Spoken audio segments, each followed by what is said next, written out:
Lagi na ba nilaga ang ginagawa nyo sa kamote?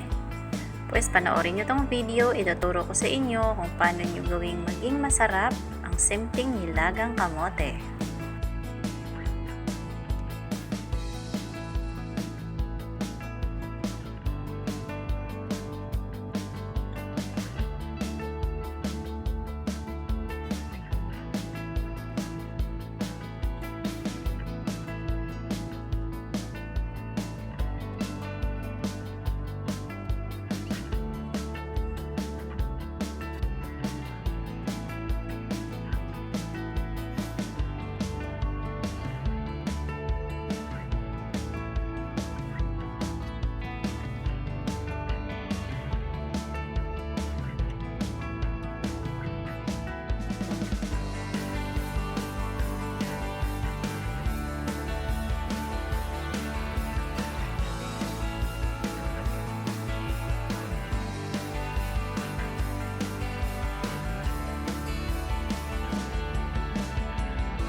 Pagkatapos, ilalagay na natin sa ating Tupperware.